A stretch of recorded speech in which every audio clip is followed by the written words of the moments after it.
A'udzubillahiminasyaitonirrajim. Bismillahirrahmanirrahim. Assalamualaikum warahmatullahi wabarakatuh.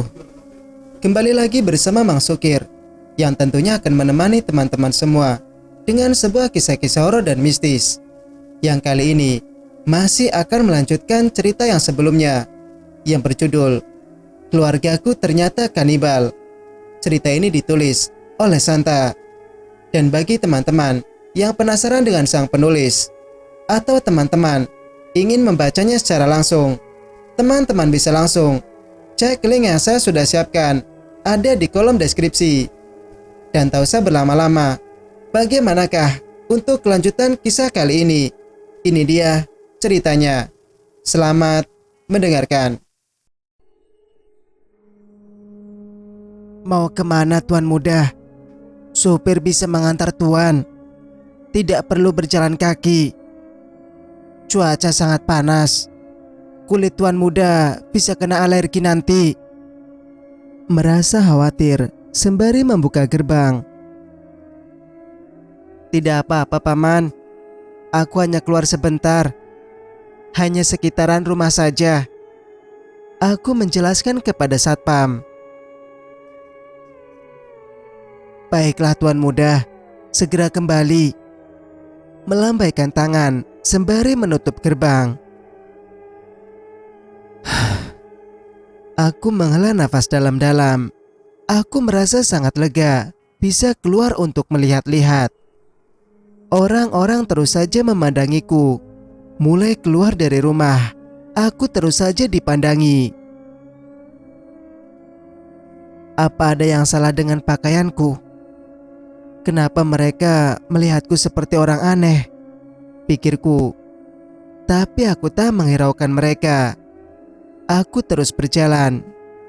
Tak terasa ternyata aku sudah cukup jauh berjalan. Rumahku sudah tak terlihat lagi. Hari sudah mulai mendung. Sepertinya akan turun hujan. Aku berhenti di sebuah restoran untuk makan. Restoran itu tidak terlalu besar. Cuman bisa dibilang cukup menarik. Makanannya juga enak. Harganya juga terjangkau. Dan ada juga beberapa menu yang tidak ada tersedia di Amerika. Aku memesan beberapa makanan dan juga minuman. Kurang lebih setengah jam, aku makan dan istirahat. Aku pergi untuk menyelesaikan tagihan di kasir. Aku juga memesan beberapa kotak makanan untuk diberikan kepada pekerja di rumah. Aku mulai berjalan keluar restoran. Tak jauh aku pergi dari situ, tiba-tiba hujan deras datang mengguyur. Aku melihat ada halte bus di seberang jalan. Aku berlari cepat menuju halte. Badanku sedikit basah. Aku mengusap tubuhku dengan tangan. Tubuhku menggigil kedinginan. Aku hanya menggunakan celana pendek dan baju hoodie saja. Duduklah. Kau tidak akan bisa pulang dengan hujan selebat ini. Tiba-tiba, aku mendengar suara wanita dari sampingku yang juga berteduh dari hujan. Maafkan aku, Mbak. Saya tidak melihat Mbak duduk di situ. Aku merasa tidak sopan akibat tak memperhatikan kalau ada orang di belakangku. Wanita itu hanya tersenyum dan tidak berbicara apa-apa lagi. Wajahnya terlihat cantik, berkulit putih, rambut lurus sebahu. Bibir dan matanya juga terlihat cantik. Tapi dia sangat bersikap dingin. Wajahnya juga sedikit pucat. Mungkin dia tak mau bicara banyak pada orang asing, kataku dalam hati. Maaf sebelumnya, siapa nama kamu? Aku bertanya dengan nada sopan. Ara. Dia hanya mengatakan itu saja. Tatapannya sangat datar dan kosong. Tak terasa hari sudah maghrib. Hujan pun sudah mulai mereda. Aku berdiri dan menghentikan taksi. Setelah taksi berhenti, aku menoleh ke belakang untuk menawarkan dia tumpangan untuk mengantarkan pulang. Tapi alhasil, dia hilang dari pandanganku. Hanya sebentar aku untuk menghentikan taksi. Dia sudah tidak ada, pergi entah kemana hilangnya. Aku melihat sekeliling halte, tapi tidak ada juga. Apa Bapak melihat gadis yang di halte bus itu pergi? Tanyaku dengan heran. Gadis? Tidak ada gadis maupun orang lain. Hanya Tuan saja yang di halte itu menunggu. Supir taksi merasa heran denganku. Kemanakah gadis itu pergi? Tak sengaja aku melihat ada selai kertas kecil berwarna kuning tergeletak di tempat gadis itu duduk. Kita akan bertemu lagi, Rey. Tulisan itu menyebutkan namaku. Aku sangat terkejut. Dari mana dia tahu namaku? Bisikku dalam hati. Aku langsung masuk ke dalam taksi dan segera pergi untuk pulang. Di perjalanan, aku hanya terus memikirkan gadis aneh yang tiba-tiba saja menghilang. Terus ku genggam kertas kecil yang berwarna kuning itu. Sampai di pintu gerbang, dengan baju yang sudah lembab, badan menggigil kedinginan akibat hujan tadi. Tuan muda, kenapa bisa sampai basah gini? Ucap satpam. Iya, tadi aku kena hujan di perjalanan. Oh iya, ini ada makanan untuk paman sama yang lainnya, kataku sembari masuk ke dalam rumah. Terima kasih banyak Tuan muda. Satpam menerima kotak makanan dariku. Aku segera naik ke atas untuk mandi. Cepat-cepat kuguyur tubuhku dengan air hangat agar tidak demam. Selesai mandi, aku menggunakan piyama. Suhu AC kamar kutingkatkan. Kamar menjadi terasa hangat. Tak lama setelah aku selesai bersih-bersih, aku turun ke bawah untuk mengambil minuman dan cemilan. Kenapa rumah sangat sunyi? Kemana semua orang? Hanya ada bibi saja di bawah, sedang membersihkan dapur. Kemana semua orang, Bi? Papa sama mama mana? Kamel juga belum kembali, tanyaku. Maaf Tuan muda, Tuan dan Nyonya besar sedang pergi. Katanya sih ada urusan sebentar. Dan Nona Amel ikut bersama mereka. Kemana mereka pergi? Tak mengajakku sama sekali, kataku dengan kesal. Oh iya, aku baru ingat. Menurut cerita yang aku dengar tadi, Mama Papa mau pergi mengambil barang penting, tapi tak tahu entah di mana. Aku juga kurang tahu barang apa yang mereka maksud. Dan kenapa juga harus menyembunyikannya, kataku dalam hati. Ini saatnya aku harus pergi melihat ruangan aneh itu. Ini waktu yang tepat. Semua orang di rumah sedang pergi. Hanya ada bibi saja yang berada di dalam rumah. Aku harus mencari cara agar bibi tidak melihatku. Bi, nanti tolong jangan ke atas dulu ya. Aku sedang ingin fokus membaca buku. Dan aku tidak ingin diganggu saat membaca. Aku menegaskan kepada bibi. Baik Tuan muda. Saya tidak akan mengganggu Tuan. Menunduk sopan. Yaps, satu masalah sudah selesai. Bibi tidak akan naik. Aku harus memanfaatkan waktu yang singkat ini. Astaga, aku sampai lupa. Pintu itu kan digembok. Di mana aku akan mendapatkan kuncinya? Aku bingung sambil menggaruk kepalaku. Iya, sepertinya aku akan mencari di kamar papa mama. Aku langsung berjalan menuju kamar orang tuaku. Kamarnya ada di lantai dasar, tak jauh dari ruangan khusus keluarga. Kamarnya terlihat sangat besar. Ada banyak bunga hias disusun rapi. Aku dan Kak Amel masing-masing memegang kunci cadangan kamar Papa sama Mama. Kami tidak dilarang untuk masuk selagi tidak memegang barang yang dilarang sama orang tua. Kubuka perlahan pintu kamar itu. Aku masuk dengan hati-hati. Kuperiksa satu persatu, mulai dari lemari kecil, tempat tidur, meja rias, lemari pakaian. Tapi tak juga aku temukan. Entah di mana kunci itu.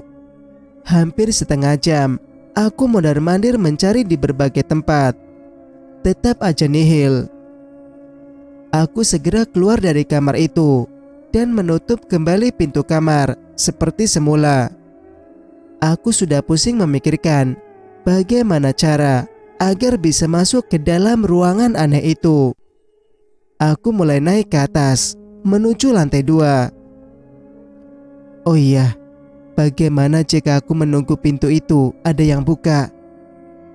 Lalu aku akan masuk ke dalam untuk melihat. Seketika aku menemukan cara. Aku bersembunyi di balik lemari hias di bawah tangga, tempat yang sama aku bersembunyi malam itu. Sudah lama aku menunggu. Mataku sudah mulai sayu, menahan kantuk. Waktu sudah menunjukkan pukul 00.00 malam. Aku mendengar suara langkah kaki menaiki tangga. Itu orang tuaku dan juga Kak Amel. Mereka sedang mengangkat beberapa barang yang dibungkus ke dalam kantong plastik besar berwarna hitam. Entah itu apa, aku sangat penasaran. Papa mulai membuka pintu ruangan itu. Mereka membawa masuk barang-barang itu. Segera ku dekati ruangan itu dengan hati-hati agar tidak terdengar. Aku pun mulai masuk ke dalam. Tetap sama, ruangan ini terlihat sangat gelap. Sepertinya memang sengaja untuk tidak dipakaikan lampu. Aku bersembunyi di balik vas antik yang cukup besar. Aku tidak akan melihat jika bersembunyi di sini, pikirku. Cepat letakkan di situ. Kita harus segera keluar. Aku mendengar Papa memerintahkan Mama dan Kak Amel agar cepat menyelesaikan pekerjaannya. Aku diam dan menunduk agar tidak terlihat. Mereka keluar dengan buru-buru. Papa menutup pintu ruangan dari luar tanpa menyadari ada aku di dalam yang ikut terkunci. Ah, sial. Aku terjebak di sini. Bagaimana aku akan keluar? Kataku dengan kesal. Ruangan ini sangat gelap. Bagaimana aku akan tidur di ruangan yang berdebu? Ini adalah kesempatanku untuk mengetahui rahasia keluargaku yang disembunyikan di ruangan aneh ini. Tak peduli aku harus terjebak di sini. Aku akan memikirkan cara keluar nanti saja. Aku mulai melangkah masuk. Kupastikan kembali bahwa mereka sudah benar-benar pergi. Ruangan yang sangat gelap. Untung saja aku membawa ponselku untuk digunakan sebagai senter. Aku mulai melihat sekeliling ruangan. Begitu banyak remang-remang yang bergelantungan. Lantai juga berdebu, seperti tidak pernah dibersihkan. Ruangan ini cukup besar. Mungkin ini bekas kamar tamu yang sudah lama tidak dipergunakan lagi. Masih terlihat ada beberapa meja dan lemari hias berdiri di sudut dinding. Tiba-tiba aku mencium bau busuk yang menyengat. Kuperhatikan sekelilingku. Tidak ada tikus atau cicak yang mati. Anehnya, bau busuk ini mengarah ke kamar kecil di pojok dinding. Segera ku ikuti kemana arah bau busuk yang sangat menyengat itu. Semakin aku mendekat, bau busuknya semakin terasa. Aku menutup mulut dan hidungku dengan baju. Tetap saja tidak membantu. Baunya menembus sumbatan baju itu. Aku melihat ada 3 kantong plastik besar berwarna hitam yang dibawa papa mama dan Kak Amel tadi. Sepertinya bau busuk itu berasal dari sana. Segera ku cek. Ku ambil kayu sapu yang sudah patah untuk melihat isi dari kantong itu. Semakin aku mengorek-ngorek kantong itu, baunya semakin tak karuan. Aku muntah tak tahan akan bau busuk itu. Ku senter ke arah kantong. Ada banyak pelatu yang berceceran keluar dari kantong plastik itu. Ada beberapa daging yang ikut tertumpah akibat terkoyak oleh kayu yang aku gunakan. Ada beberapa helai rambut terlihat. Aku semakin muntah. Seketika kepalaku pusing akibat mencium bau bangkai. Itu adalah bangkai mayat manusia yang orang tuamu ambil dari kuburan. Seseorang menepuk punggungku dari belakang. Seketika saja mengatakan kalimat itu. Aku terdiam mematung. Jantungku berdetak tak karuan.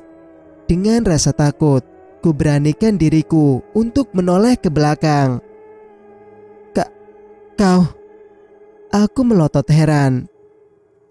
Iya, aku Arah. Ternyata dia wanita yang menghilang secara misterius di halte bus tadi sore. Bagaimana kau bisa masuk kemari? Dan apa yang sedang kau lakukan di rumahku? Tanyaku dengan sontak. Aku adalah arwah yang tidak tenang. Aku adalah orang yang sudah diperkosa ayahmu hingga mati. Tubuhku disayat, organ tubuhku dijual, dan dagingku dimakan oleh keluargamu yang kejam. Dengan tatapan kejam, Ara meluapkan emosinya sembari mencekikku. Lepaskan aku, Ara. Aku tidak tahu apa-apa soal ini. Aku tidak mengerti apa yang kau katakan tentang keluargaku. Memohon pada Ara agar tidak meluapkan amarahnya atas aku. Ara melepaskan cengkeramannya dari leherku. Aku sangat sesak, hampir tak bernafas. Aku sangat bingung. Rahasia besar apa yang keluargaku telah rahasiakan selama bertahun-tahun? Ara, kau harus tenang. Kita bisa bicarakan hal ini dengan baik-baik. Aku mencoba meredakan amarah Ara. Aku adalah kekasih dari Roy. Saat itu aku dan Roy pulang malam dari acara perpisahan guru di sekolah. Kami tidak sengaja mendengar percakapan orang tua kalian tentang daging mayat manusia yang akan mereka beli. Aku sudah mencoba menghentikan Roy untuk tidak datang untuk memergoki mereka. Aku gagal. Roy mencoba menghentikan niat orang tua kalian tentang mayat itu. Roy mencoba menghentikan niat orang tua kalian tentang mayat itu. Tapi percuma saja. Ayahmu langsung menampar wajah Roy dengan keras dan menarik Roy ke kamarnya. Aku yang tak tega melihat Roy diperlakukan tak wajar. Aku pun ikut mencegah perlakuan gila ayah kalian. Tapi apa yang ayahmu lakukan padaku sangat menjijikan. Tubuhku diseret hingga berdarah akibat terkena gesekan lantai. Aku dibawa paksa ke kamar untuk melakukan aksi kejinya. Ibumu menyuruh pekerja di rumah untuk menahan Roy agar tidak membantah untuk menolongku. Tetap saja tak berhasil. Dia hanya pasrah melihatku disiksa oleh orang tua kalian. Wajah Roy terlihat memar akibat bekas tamparan di wajahnya. Dia terus berteriak, "Arah!" Sembari menangis, tak berdaya. Roy hanya mendengar dan menyaksikan suara rintihanku dari luar kamar. Dia tak bisa berbuat apa-apa saat itu. Kaki dan tanganku diikat menggunakan tali. Bajuku dipaksa lepas. Aku pun tak bisa berbuat apa-apa. Aku terus menangis, meminta tolong diampuni. Tetap saja nihil. Darah bercucuran dari vaginaku. Hanya menahan sakit dan pasrah atas kelakuan bejat itu. Aku hanya berdoa agar Roy baik-baik saja. Aku pun menghembuskan nafas terakhirku. Akibat kelelahan dan menahan sakit, tak sanggup lagi aku untuk bernafas. Ara menangis terisak-isak usai menjelaskan kejadian yang dia alami. Aku tak sanggup berbicara sepatah kata pun. Aku mendengar semua perkataan Ara dengan sangat teliti, tanpa ada yang terlewat sepatah kata pun. Aku hanya diam terpaku. Mataku diam tak berkedip, seperti baru saja terkena serangan stroke. Bagaimana tidak, aku baru saja mendengar hal yang sangat tak kuduga tentang keluargaku, termasuk Roy dan kekasihnya. Aku tak sanggup membendung air mataku. Bibirku gemetar. Mataku sudah mulai memerah. Air mataku pun tumpah dengan sendirinya. Air mataku pun tumpah dengan sendirinya. Aku menangis tanpa suara. Sangat sakit rasanya. Dadaku sangat sesak mengetahui hal yang di luar nalarku. Rasanya aku tidak menerima kenyataan ini. Tapi aku sudah melihat bukti di depan mataku sendiri bahwa orang tuaku membawa bangkai mayat manusia untuk dikonsumsi ke dalam rumah. Ditambah lagi masalah kembaranku Roy. Di mana Roy disembunyikan orang tuaku? Kenapa orang tuaku begitu kejam akan anaknya sendiri? Kataku. Kejam, sangat kejam. Keluarga gila, ini sudah tidak beres. Aku harus segera menyelesaikan masalah ini secepatnya. Aku harus menemukan Roy dan memberikan keadilan padamu, Ara. Kau adalah kekasih dari kembaranku. Aku akan melakukan apapun untuk membantumu mendapatkan keadilan yang setimpal. Walau itu adalah keluargaku sendiri. Kataku dengan nada tajam. Kataku dengan nada tajam. Aku juga akan ikut membantumu menemukan Roy. Aku tahu kau adalah orang yang baik. Kau tidak berjiwa kejam seperti keluargamu. Saat aku melihatmu datang untuk pertama kalinya, aku seakan-akan melihat Roy yang ada di rumah ini. Roy juga sering bercerita tentangmu. Dia sudah lama ingin bertemu denganmu. Dia selalu menatap foto kalian semasa kecil. Dia selalu pergi ke vihara untuk berdoa agar kalian dapat dipertemukan. Dia hanya mengatakan, aku ingin merayakan ulang tahun bersama Ray, walau hanya sekali saja. Dia selalu mengatakan hal itu saat berdoa. Dia selalu menangis setiap membicarakanmu, Ray.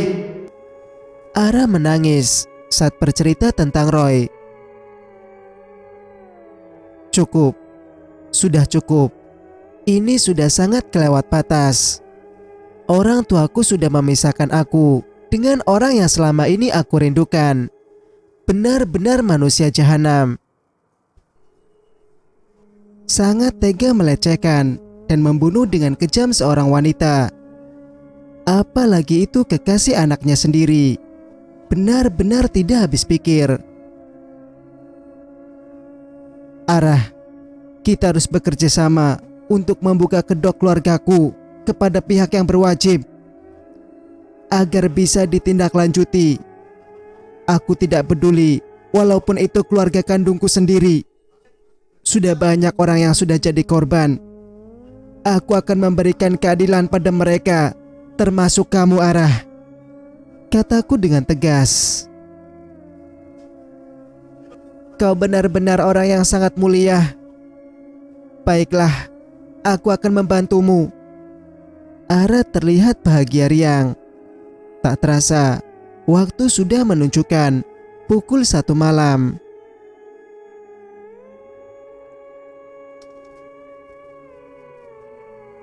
Cerita pun bersambung. Bagaimana menurut pendapat kalian? Jika kalian suka dengan ceritanya, Jangan lupa untuk like, komen, dan subscribe channel ini agar bisa mendengarkan cerita-cerita berikutnya. Wassalamualaikum warahmatullahi wabarakatuh.